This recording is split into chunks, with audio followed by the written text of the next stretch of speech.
Hi, and welcome to another episode of my Vindicast.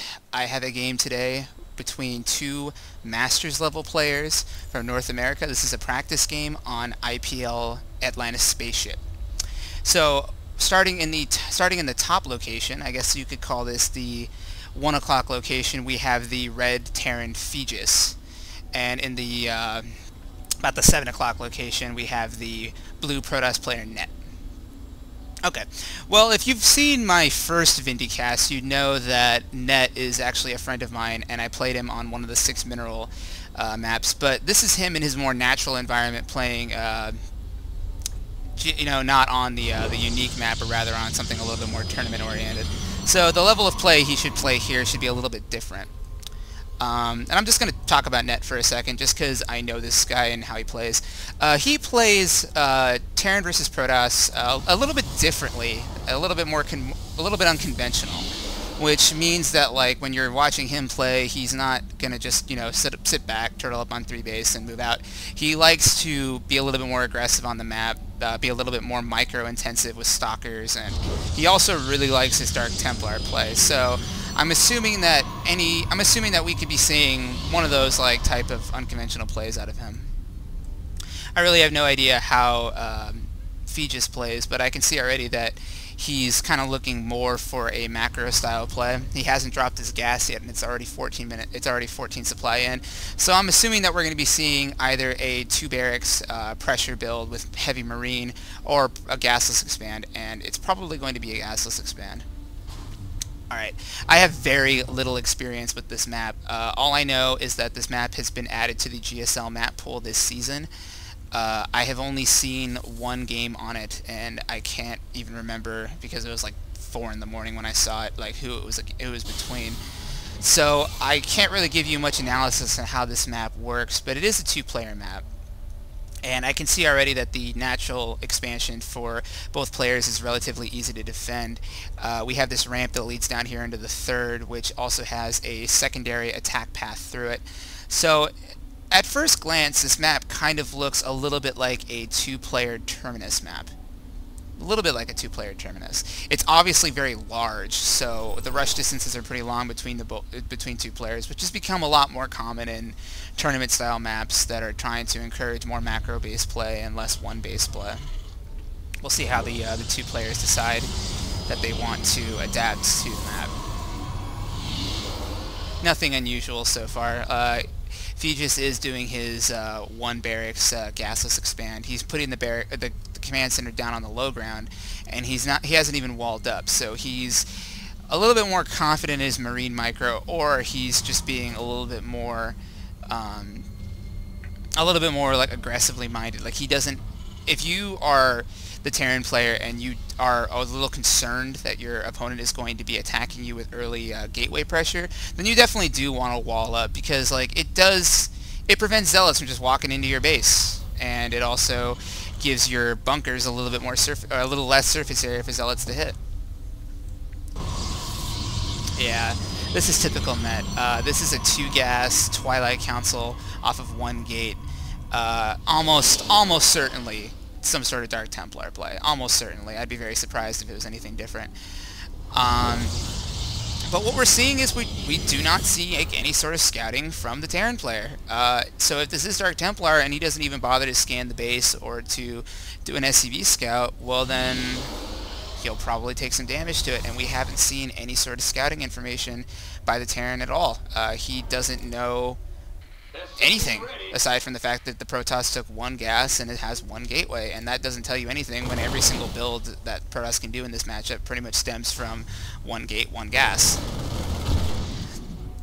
But on the other hand, Net does know, thanks to the Stalker, that the Terran has already taken his expansion, has thrown down 2 bunkers, and most importantly of all, no Marauders. So that definitely cuts down on what the Terran could be doing if you're the Protoss player. If you're the Protoss player and all you see are Marines, and usually too if you see bunkers, you can normally assume that there's going to be some sort of gasless expand. However, if it's a 1-base play, and they haven't taken their expansion, and all you see are Marines, that's usually indicative of some kind of 1-1-1 Banshee style play or Siege Tank style play. And it turns out I was wrong. This is not a Dark Templar build. This is a Blink build. And I guess this is, again, this is very typical of Net. I'm sitting here observing him, and I can't even tell what he's doing right away.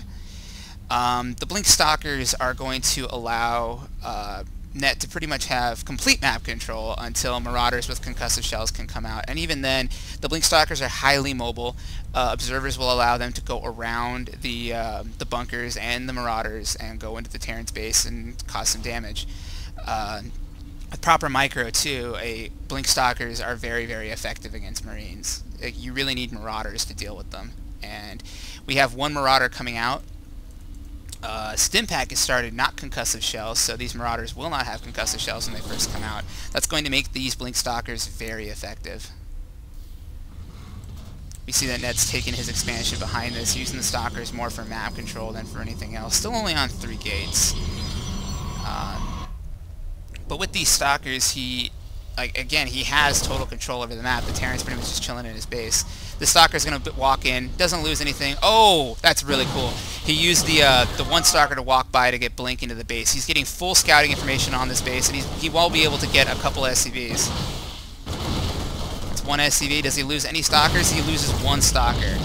And he scouts the 3rd base. Okay, so we lost one Stalker. Might lose the 2nd one. Oh, he loses the 2nd one. That was a little sloppy. Oh, I don't like this. Are you going to lose that 3rd Stalker, Net? Don't lose that Stalker, bro.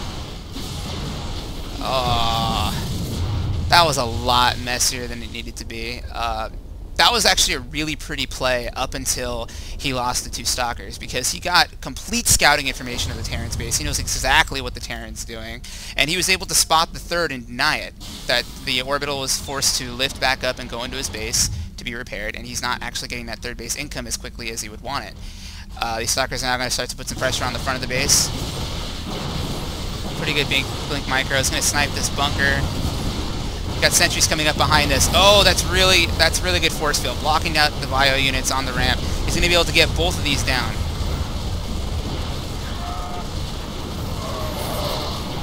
Still keeping the Terran bio stuck in his base with those sentries. These Stalkers are going to be able to go over and kill a couple SCVs if he wants to.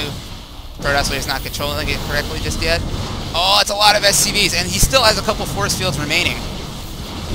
Here comes some Zealots coming in. They're going to be... Oh, still more force fields. Preventing... Oh, all those SCVs are down. They're all down. The Terran has been forced back into his base. He's only on 1 base right now. Okay. Oh, he even forces a stim. There's no medevacs out. That force field, because it was a little late, forced a stim on there. This medevac is going to be out of energy so fast trying to heal all those units by yourself. And in the meantime, he's just causing like any sort of free damage, and more sentries are coming in. More force fields. The Terran is completely stuck in his base. He's not able to actually get out. And now, because these supply depots are down here, the Terran's now supply blocked on top of everything else. Okay, he's going to try and get down. He's going to try and stim down. Oh, still another force field, preventing those bio units from getting out. He really needs to either lift off a few of them, I think. Go for some sort of counterattack with that medevac, but he's not doing anything of the sort. He's just stuck in his base. He lost all of his natural expansion, and now Net's just going to walk away. Okay, so how is Fee just going to respond to this? He should be putting on some form of pressure. He knows that his opponent has Blink, so he's not going to have Splash. That's going to make this Marine Marauder Ball, especially with these medevacs, a lot more effective than they would be if the Protoss player already had Splash damage out. But he does have sentries. He does have a lot of sentries. So he can still use Force Field to mitigate the amount of effectiveness this Bio Ball can have. And if he controls everything correctly, he should be able to hold this. But that's not a lot of units. He doesn't have very much down here at all, and he's supply blocked at 92 supply, so he doesn't have any sort of reinforcements that he's going to have. If he just pushes on him right now, he could cause a lot of damage. Okay, the probe sees the bio ball coming. There needs to be some force fields to carve this up. He is warping and reinforcements. Those pylons were just in time. All right, here come the force fields. Oh, good force fields. Great force fields. Preventing those bio ball from moving back. The Terran is picking up with those medevacs, but I just don't think he has enough stuff here. I don't think he has enough. There are too many Protoss Gateway units down here. And and he's going to lose every single unit. All those medevacs are dead. Those blink stalkers are going to be able to just going to be able to free roam the map, harass this expansion, probably destroy it again. There's just not enough units. There are not enough units. If Net pushes right now and completely commits to this attack, he could definitely do a lot of damage, potentially kill him right here. He's going to go for the third base first. That is a very good choice. Or is he just going to go to the third base with a few stalkers? That's an even better choice. He's going in with just a couple stalkers just to kill some SCVs, and in the meantime, he's blocking off this choke.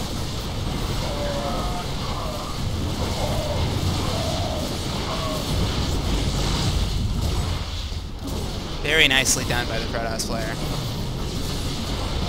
Okay, those SCVs are not going to get back up. What a shame. What a shame. We have some BM coming in from the Terran player. And that's totally uncalled for, too. That's totally uncalled for. You want to know why you lost, dude? You want to know why you lost? Because you didn't scout. You didn't scout.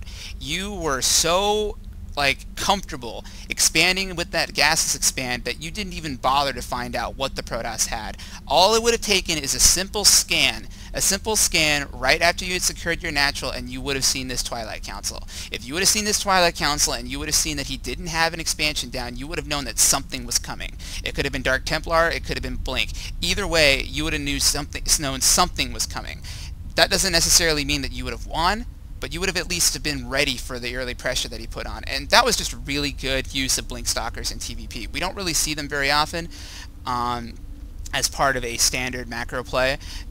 Typically because they're so vulnerable to Marine Marauder early on. But if you control them like this and you prevent the Terran from getting out the medevac count that he wants, I mean, well, the result speaks for itself. This is a really well played game by Net, the Protoss player, and I was happy to cast that. That was really cool.